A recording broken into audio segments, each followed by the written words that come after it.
سلام. 13 آبان یکی از اون مناسبت‌هاییه که مثل استخون توی گلوی نظام آخوندی گیر کرده. یه ماجرای بالا رفتن از دیوار سفارت 4 دهه پیش راه انداختن که هنوز تو عواقبش موندن. نمیتونن ولش کنن و کنارش بذارن و نمیتونن بهش دامن بزنن. به خاطر همین اتاق فکر ولایت میخواست امسال با یه بمب خبری همه درداش رو درمان کنه. ولی بیشتر مثل یک نارنجک زامن در رفته توی دست عظما ترکید. خبرش این بود: شکست ارتش تروریست آمریکا در دزدی نفت ایران در آبهای دریای عمان. با اقدام به موقع و مقتدرانه نیروی دریایی سپاه، عملیات نیروی دریایی ارتش تروریست آمریکا برای سرقت نفت ایران ناکام ماند. شکست آمریکا از مستعانسازهای سپاه؟ آخه چطوری؟ این خبر اینقدر مبهم بود که بیشتر شبیه یک معما شده بود که بالاخره داستان چیه؟ کی دزده؟ بعد چی دزدیده؟ برای رفع این ابهامات اتاق بی فکر سپاه یه فیلم پخش کرد تا قضیه رو مستند کنه که فیلمش اینه.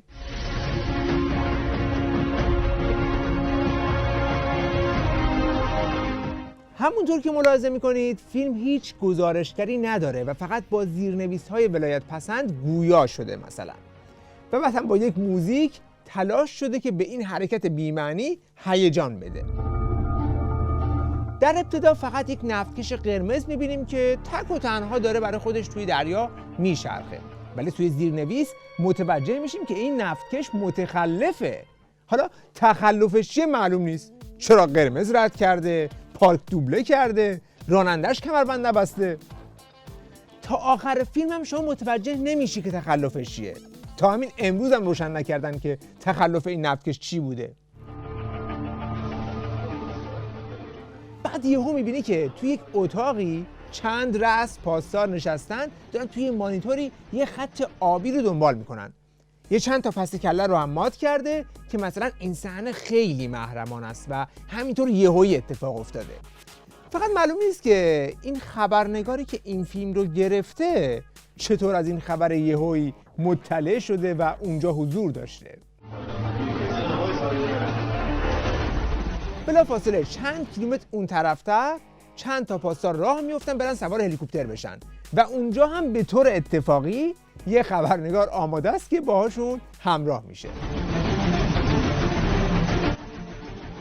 بعد هلیکوپتر میره روی نفتکش میشینه، اینا مثل این بازی کامپیوتریا کانتر و کال آف دیوتی اینا میپرن توی نفتکش. یه آهنگ هم روش گذاشته که عنقریبی که روی ناو دشمن پیاده بشن با استکبار بزنن به تیپ هم دیگه.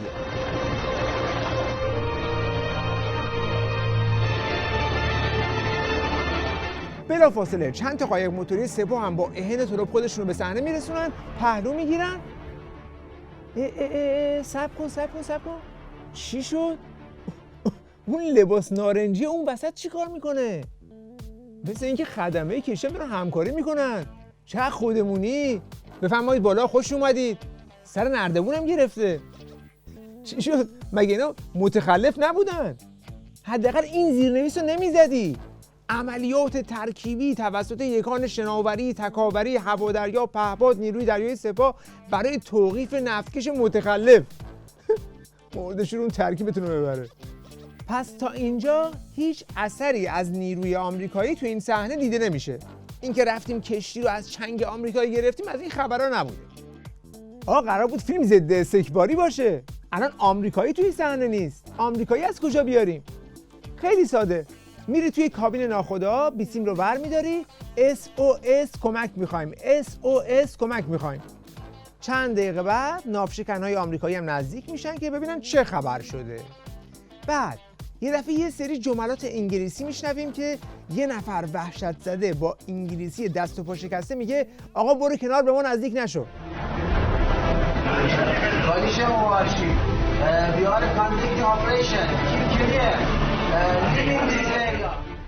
طرف آمریکایی هم میگه اینجا آبهای بین‌المللیه، ما هم داریم گشتمون رو میزنیم، به شما چه؟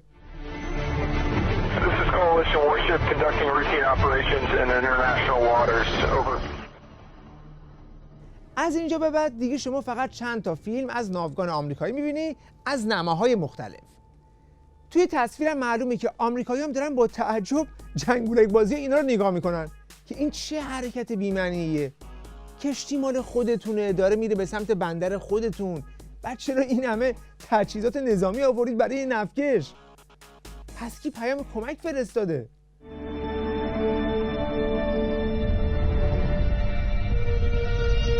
ولی کارگردان فیلم سپاه به این کاری نداره و با بالا بردن صدای موزیک و زیرنویس‌های دوغکی میخواد از این صحنه بیرمق یک اکشن بالیوودی درست کنه. هشدار به بالگرد آمریکایی، تمکین و بازگشت بالگرد آمریکایی به ناوشکن. دینی و بعد هم این صحنه. بازیگر اصلی فیلم کیه؟ از نفتکش میاد عقب، آرم سپاه ماستاران. علی اینجا شجاع شما فقط بچه ها کاملا آماده پشت اون سیستماتون آماده اقتدار حفظ کنید، نگران نباشید. بله همین کارو میکنیم اقتداری حفظ کنیم. بله به نظر میرسه اون کسی که توی این صحنه بیشتر ترسیده خود همین پاسداران، چون میبینه که در مقابل ناو آمریکایی یه تیربار دوشکا دستشه که بعد اون یارو هم داره بهش دلداری میده که نترس، نگران نباش، قرار نیست اینجا اتفاقی بیفته. بعد اقتدار رو حفظ کنید به لحاظ نظامی چه معنی داره؟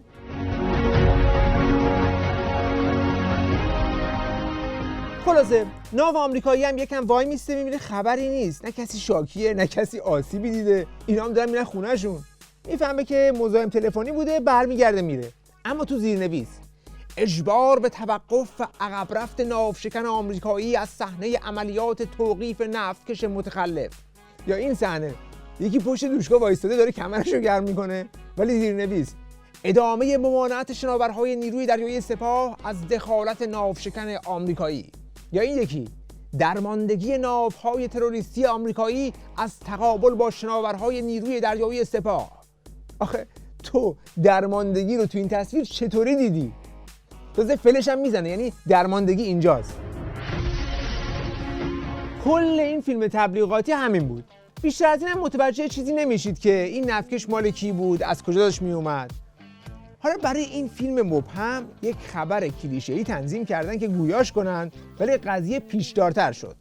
آمریکا در این اقدام یک نفتکش را که حامل نفت صادراتی ایران بود در آبهای دریای عمان مصادره کرد و با انتقال محموله نفت آن به یک نفتکش دیگر آن را به سوی مقصدی نامعلوم هدایت کرد. همزمان دلاورمردان نیروی دریایی سپاه با اجرای عملیات هلیبورن روی عرشه نفتکش با به دست گرفتن کنترل آن نفتکش را به سوی آبهای سرزمینی ایران هدایت کردند. توی این روایت بحث از 2 تا نفتکش میشه، ولی سوالی که باقی میمونه اینه که اگر این نفتکشی که توی فیلم دیدیم اون دومی است، پس اون نفتکش اولی که مال خودتون بود اون چی شد؟ اگر که نه این اون نفتکش اولی است، پس اون دومیه چی شد؟ نفتکش هم که 2 تومانی نیست که بیفته کف دریا گم بشه. خلاصه از حرفای اینا چیزی گیرمون نمیاد که قضیه چی بوده. پس بریم سراغ یک منبع دیگه که قضیه رو بیشتر روشن میکنه. سایت معتبر تانکر ترکرز مسیر حرکت همه کشتی‌ها رو در آب‌های بین‌المللی رصد میکنه. بعد از این خبر پراکنی مبهم رسانه‌های رژیم، سایت تانکر ترکرز قضیه رو با چند سند و عکس ماهواره‌ای روشن کرد.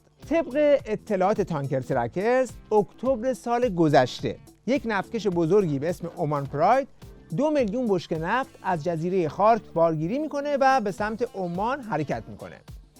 از اونجایی که رژیم برای ردگم‌کنی در دور زدن تحریم نفتش رو چند بار جابجا میکنه، اینم نفتکش به نفتکش کردن. در ماه ژوئن 2021 در همون نزدیکی‌های عمان این نفتکش 700,000 بشکه نفتش رو به نفتکش سوتیس، یعنی همین نفتکش قرمزی که توی فیلم دیدیم، منتقل میکنه. حالا نفتکش سوتیس راه میفته، میره از اینجا میره تا آبهای شمال منطقه لانکو در چین. اونجا 6 هفته صبر میکنه، ولی حتی چین هم نفتشو نمیخره، میگه شما تحریمید، برو باز خودت. اینم دست از پا دراستر با نفت نفروخته همه مسیر رو دوباره برمیگرده. به گفته تانکر ترکرز، چون نفت تحریمی هم بارش بوده، هیچ جای دیگه‌ای توی دنیا به جز بندر عباس وجود نداشته که این اصلا بتونه بره. بنابراین داشته برمیگشته بندر عباس. حالا قبل از رسیدن به ساحل، سپاه با این همه علمشنگه نفتکش حامل نفت خودش رو تصرف میکنه و همون مسیری که اون داشت میومد رو باهاش میاد. پس در واقع میخواست ماجرای شکست و ناتوانی فروش نفتش حتی به چین رو اینجوری با این فیلم تبلیغاتی به عنوان یک پیروزی سپاه جا بزنه. شکست آمریکا در دزدی نفت ایران در آبهای دریای عمان.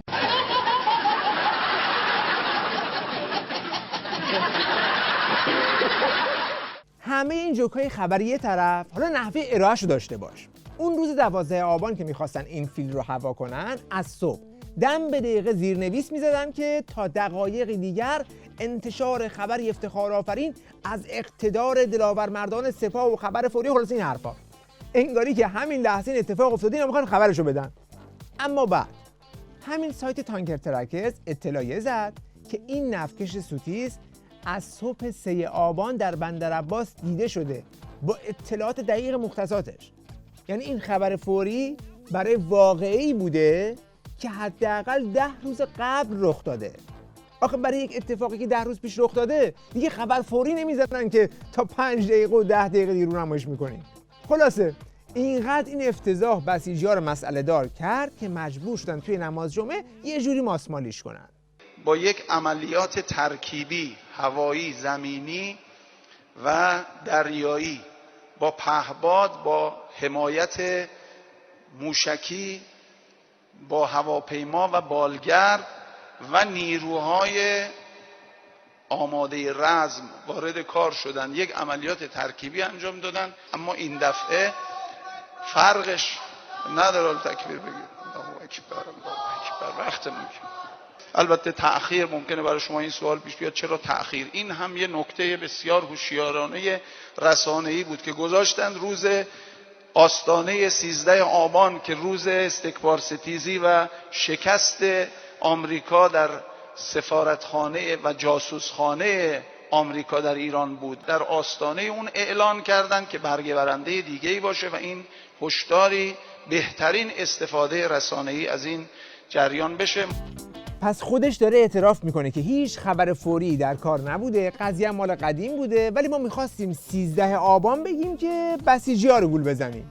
یعنی به اعتراف خودشون میخواستن فقط کار رسانه‌ای پروپاگاندی بکنن، ولی بعد از 10 روز کار تازه این سناریو در آوردن که بیشتر چیزی شبیه به سخنرانی‌های بی سر و ته رئیسی بوده.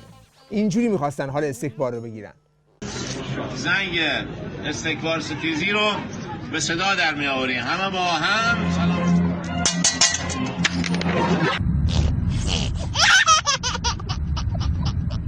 پس نتیجه میگیریم که فیلم بیات تبلیغاتی سپاه که قرار بود به عنوان برگ قدرت و شکستن تحریم غالبش کنن، در واقع یک شکست خفتبار دیگه برای رژیم بود که میخواست ناتوانیش در صدور نفت رو با این عملیات نمایشی بپوشونه تا به بسیجی‌های ضربه خورده‌اش در آستانه دور جدید مذاکرات تنفس مصنوعی بده. چون در همون روزی که داشتن این خبر رو توی رسانه‌هاشون حلوا می‌کردن، نماینده رژیم در مذاکرات اتمی در هیاهوی قایم موشکبازی دریایی خبر داد که داریم میریم برای مذاکره. معاون سیاسی وزیر خارجه 8 آذر را زمان آغاز مذاکرات ایران و 4+1 در وین اعلام کرد. آقای باقری کنی گفت در تماس تلفنی با انریک مورا آغاز مذاکرات از 8 آذر در وین مورد موافقت قرار گرفت. آقا این شگرد که هر وقت میخوای بری مذاکره یه فیل هوا میکنید دیگه خیلی تکراری شده. صدای مهرای خودتون هم در اومده. برای اعلام کردن زمان مذاکرات نیازی به انتشار خبرهای آنچنانی از درگیری خیالی نظامی نیست. مذاکره کنید. وقت بخیر و خدا نگهدار.